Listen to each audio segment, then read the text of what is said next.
Bom, vou fazer um filme desse carro aqui que eu trouxe ontem pra cá. E que é um carro que acho muito pouca gente conhece e tem uma história muito legal. Então vale a pena aí contar a história dele, né? Esse carro é um Aurora 95, né? Quem não conhece esse carro e for procurar o emblema para ver que marca esse carro vai se dar mal. Aqui atrás tem só o logo Aurora. Nas rodas não tem logo nenhum. No volante tem um A estilizado da Aurora. No paralama dianteiro não tem nada. E na frente tem o A estilizado da Aurora, né? Então, que carro é esse aí que não tem nome, né? Esse carro é um Oldsmobile Aurora 95, né? E ele não traz o nome Oldsmobile por conta da história que eu vou contar aí. Na verdade ele foi uma tentativa, era uma tentativa que a General Motors fez de dar uma ressuscitada na marca Oldsmobile, que no começo dos anos 90 tinha caído demais em termos de vendas, né? Tinha virado sinônimo de carro de velho e tal. Então, em 1985, a Oldsmobile vendeu 1.047.000 carros, né? Só a marca Oldsmobile em 85. Em 92, esse número caiu para 397 mil. Então as vendas caíram mais de 60% em apenas 7 anos.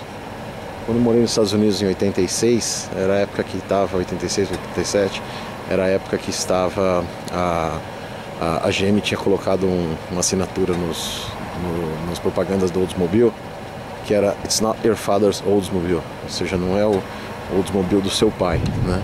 Na época eu achava isso esquisito, né? Que não é o Oldsmobile do teu pai, é porque o carro realmente tinha tido uma fama tinha envelhecido muito, né? A imagem da marca tinha envelhecido demais. E aí, para reverter isso, a GM resolveu lançar um carro com tudo que ela tinha de melhor, né? Então esse carro tem um motor V8 todo de alumínio, 32 válvulas, né? Que só saiu no Aurora, né? No fundo ele é uma versão do Cadillac Northstar, mas com menos cilindrada, mas do jeito que ele tá, ele saiu só no Aurora. Um motor V8 que tem uma história interessante também, porque em 96, esse mesmo motor com uma preparação, ele equipou os carros da IRL, né? Indy Race League, e com 650 cavalos, né? O V8 de fábrica tinha 250, né? Então ele é um carro com um monte de opcionais, um carro super completo. E a ideia da GM era lançar esse carro com o nome Aurora e eventualmente mudar o nome da divisão Oldsmobile para a divisão Aurora. Aurora ia ser o nome da divisão. E os carros que a Oldsmobile lançou depois, que foram o Oldsmobile Intrigue, que era um carro médio, né? E o Oldsmobile Alero, eles tinham esse mesmo estilo, né? Então tinha uma ligação visual já desse novo modelo. Acabou não acontecendo, né? A Oldsmobile não virou Aurora. O logo que saiu nesses dois modelos, né? No Intrigue, no Alero e depois nos outros também, na Oldsmobile Bravada e tal, era um foguetinho da Oldsmobile estilizado, que lembra muito esse A do Aurora, né? Mas a marca ficou como Oldsmobile, até que num projeto batizado internamente de Projeto 2000, a GM acabou com a marca Oldsmobile, né? E a marca Oldsmobile morreu em março de 2004, quando o último Oldsmobile Alero foi produzido, né? O Oldsmobile começou a construir carro em 1897, então 1897 a 2004, né? Foi uma marca que durou aí 107 anos, né? E era uma das marcas mais antigas aí a existir, né? A Oldsmobile, bom, vamos dar uma volta nele, enquanto eu conto um pouco a história da Oldsmobile, que é uma história muito interessante.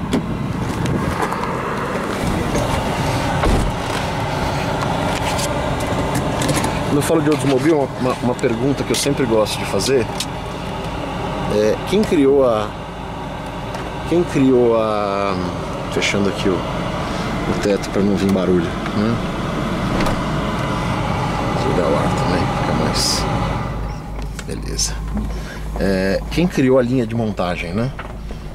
E as pessoas normalmente de bate pronto dizem que foi o Henry Ford, né? E não foi, né? Quem criou a linha de montagem foi o Olds, né? O fundador da Ranson E. Olds, né? Fundador da marca Oldsmobile, né? E em 1901 a Oldsmobile produziu 427 carros. Foi a primeira produção de automóveis em massa, né? Através de um sistema de linha de montagem. Então os carros ficavam todos enfilados, né? Enfileirados, e os operários iam passando e montando o carro. O que o Henry Ford fez? Ele criou a Rolling Assembly Line, né? Que é a linha de montagem móvel, né? O operário fica parado, os carros é que vão passando e ele vai repetindo o serviço que ele tem que fazer de carro a carro, né? Então a Oldsmobile sempre foi uma marca muito de vanguarda. E quando a Oldsmobile virou GM em 1908, né? Um pouco depois o Olds saiu da Oldsmobile, né? E fundou outra marca que depois virou GM também, que é a REO, né? REO, né? E que são as iniciais do nome dele, que acabou virando GM também. Então acho que o destino do cara era ser General Motors, né? E aí, na hierarquia de marcas da GM, a Oldsmobile sempre foi a marca de... aqui dá até para colocar no painel, olha que legal. A Oldsmobile sempre foi a marca de inovação, né? Então tudo que era novo começava na marca Oldsmobile. 1937, primeiro carro com câmbio semi-automático, né?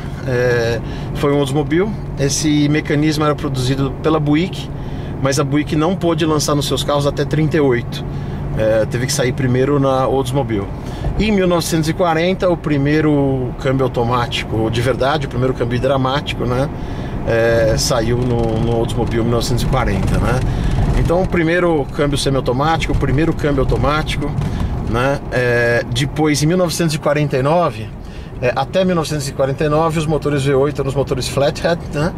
Em 1949, a Oldsmobile lançou o Rocket Engine, né? Que era o primeiro V8 OHV, e que são os V8 que a gente conhece até hoje, né? Então é muito comum quando você fala com o pessoal mais velho, aí da faixa dos 70 anos, 80, né? Esse carro tem motor Rocket, né? Independente de ser Oldsmobile ou não, é o V8 não flathead, o V8 OHV, né? E que virou o logo da Oldsmobile, né? Pelo nome Rocket Engine, né? Que é motor foguete. A Oldsmobile usava um foguetinho aí como marca, né? E aí, nos anos 60, 1966, a Oldsmobile, novamente nova, lança o Toronado, o primeiro carro moderno, o primeiro carro americano, o primeiro carro da modernidade aí nos Estados Unidos, com tração dianteira. Então o Toronado tinha um V8 Big Block, inicialmente 425 polegadas cúbicas, depois 455, com tração dianteira, né? E esse carro aqui, o Aurora, ele traz um pouco desse DNA do Toronado, né? Além de ter a traseira meio caída, igual o Toronado 6667, uma série de pequenos detalhes que você vê que quiseram fazer uma referência ao Toronado de primeira geração. Esse carro também tem um V8 com tração dianteira, né? Então ele tem um driving bem diferente aí do que a gente está acostumado, né? A gente está acostumado com motor V8 tração traseira, né? Esse motor é montado de forma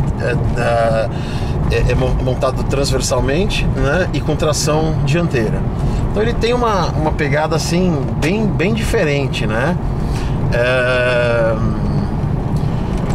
Depois pegar um pedaço aqui de asfalto meio ruim, pegar um asfalto um pouco melhor para fazer um teste dinâmico dele aí. Que mais? 95 então, bom, 94 na verdade, né? Em janeiro de 94 a Oldsmobile começou a fabricar o Aurora. Em março de 94 lançou já com o modelo 95. Então o Aurora primeira geração é 95, 96, 97, 98, 99. São 5 anos que... 99, exatamente. 5 anos que ele foi produzido. Depois, já em 2001, chegou a segunda geração do Aurora, que era 7 polegadas menor, já com motor V6, já era um carro mais tradicional, né? O Aurora era um carro muito caro. Ele era um carro que... Esse carro custou, nos Estados Unidos, eu comprei esse carro velho, comprei esse carro aqui, mas eu tenho a nota fiscal de quem trouxe ele. Ele custou $33.500 em dezembro de 94. Ou seja, 21 anos atrás, né? Esse carro custou $33.500, né? Com esse dinheiro hoje, 21 anos depois, você compra um Challenger RT 0 km, né? Pelo mesmo valor nominal, sem considerar a inflação do dólar aí, que também foi grande nesse período. Então era um carro caro. Primeiro ano vendeu 45 mil carros, depois foi caindo 26 mil, 16 mil, e aí com o fim da Oldsmobile decretado aí, o carro ainda teve uma sobrevida com a segunda geração, que era menorzinha, né? Mas não foi um estrondo de vendas, não. O primeiro ano foi até um volume, um carro desse preço, né? 45 mil carros é um volume bacana, né? Bom, aqui dentro a gente tem um painel que para 95 é super moderno. Sensação de... Eu vim com esse carro dirigindo de São Paulo ontem, a sensação é que você está num carro novo, não num carro de 21 anos, né? Um painel bacana, um painel moderno e tal. Ele tem um câmbio automático de 4 velocidades com um algoritmo de mudanças bem legal, né? O power dele funciona bem bacana. Ele tem o pseudo manual aí, como um pouco mais para frente os outros carros passaram a ter também, né? Os autostick da vida. Mas ele tem um algoritmo bacana, o câmbio entende bem o que você quer fazer, né? Aí, que mais? Bom, ele é um carro, não parece, né? Mas ele é um carro muito grande, né? Ele tem 5 metros e 16 e ele pesa 1.800 quilos, 1.799 para ser mais preciso, né? Então ele é um carro bem grande, um carro pesado, né? Um carro parrudo, né? E que tem um desempenho muito bom, por conta de duas coisas. Primeiro, desse motor V8 250 HP, né? Para a época era bastante. Hoje a gente vive uma inflação de cavalos aí que não sei o quanto se reflete no dinamômetro, mas qualquer coisa hoje tem 280, 290, 300 cavalos, né? Esse carro então tem um motor de 250 e ele tem um CX de só 0,32. Então nos anos 90 não se falava tanto de potência, se falava de CX, né? Então eu lembro que o Calibra era o carro com CX mais baixo do mundo, não sei se até hoje é. Vou aproveitar aqui para dar uma esticada nele. Ó, ele leva um tempinho para sair do primeiro, já tá em 100 por hora. E ele é muito longo, sabe? Tanto que ele tem duas versões. Ele tem a versão Aurora normal e a Aurora Autobahn. Acho que 100 milhas tá bom, né? 25 milhas tá bom aqui nessa estradinha. Ele tem a versão Aurora normal e a versão Autobahn. Qual a diferença delas? Uma só, a versão normal corta a 110 milhas, né? E a versão Autobahn não corta, né? Ele já vem de fábrica sem limitador de velocidade. Então ele tem uma final declarada de 140 milhas por hora, que é em torno de 240 km por hora, né? Por conta do câmbio bem longo e do CX 032, eu acredito que seja a velocidade máxima dele em torno disso mesmo, 230, 230 e pouco, próximos dos 240, né? Então é um carro bem bacana, de uma era que acabou, né? A GM acabou com a marca Oldsmobile, como acabou com a marca Pontiac alguns anos depois, né? É engraçado, acabou com a marca Pontiac na crise de 2008 e manteve a marca Buick, né? Ou Buick, como os americanos falam. Manteve a marca Buick, que é uma marca muito mais envelhecida do que a marca Pontiac por um motivo, né? Por causa do mercado chinês, né? O mercado chinês usa a marca Pontiac por um único motivo. O chinês consegue pronunciar Buick direitinho, né? Não sei se fala Buick, né? Não sei como é que é o sotaque dele, mas o chinês pronuncia Buick bem, né? E tem uma série de carros lá da GM de fora que são vendidos lá como Buick. E Pontiac, acho que vai ver que era algum palavrão em mandarim, eles acabaram matando a marca por conta disso, né? Então, essa aqui, ó, a lombada, ó, o freio dele é muito bom também, ó. Eu mostrei aqui, mas tinha uma lombada que eu não vi, ele breca super bem. E esse carro aqui, ele foi trazido por um senhor. A história desse carro é ótima também. Esse carro, em 94, quando esse carro foi anunciado, essa é a plataforma G, que a GM lançou em 94, com o modelo 95, em duas versões. A versão 4 portas, né, que era exclusivamente para Oldsmobile Aurora, e a versão 2 portas, que era exclusivamente para o Buick Riviera. Quando saiu o Buick Riviera, quando saiu a propaganda mostrando o Buick Riviera, eu fiquei alucinado. O carro era muito lindo. Imagina um carro desse tamanho, só que 2 portas, né? Motor V6 Supercharged, né? Então o Oldsmobile era 4 portas V8. O Buick era o 3800 Supercharged, né? Um V6 Supercharged. Imagina esse carro desse tamanho com esse coeficiente de penetração aerodinâmica tal, e 2 portas, né? O carro era lindo, lindo, lindo, lindo. Achava o carro maravilhoso. Quer dizer, só vi o carro por catálogos, né? E eu mandei uma carta, né? Naquela época não existia e-mail ainda. Eu mandei uma carta para a GM pedindo os prospectos desse carro, né? E eu recebi uma carta de volta da GM americana. Tenho essa carta guardada até hoje, endereçada a mim e tal. Ó, a lombada de novo, mas também não dá pra ver, né? Dá mais uma acelerada aqui, velho.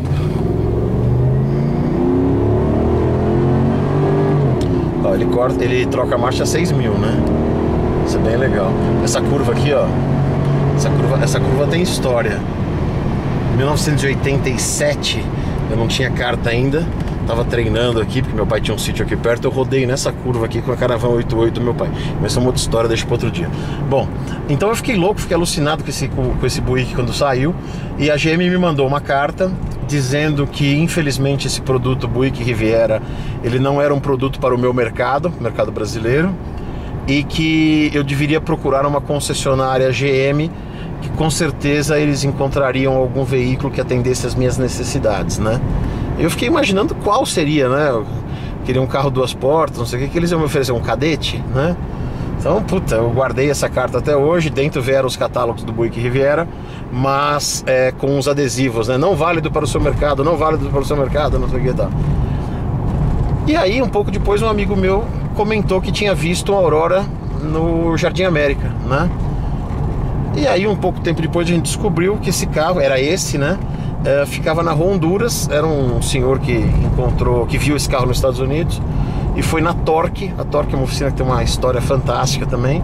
Pediu pro Simon, dono da Torque, para trazer um. O Simon é um cara que tem uma carta de concessão da GM americana dos anos 50, que não tem nada a ver com a GM do Brasil, e ele tecnicamente seria um concessionário da GM, um serviço autorizado da GM americana em São Paulo, né?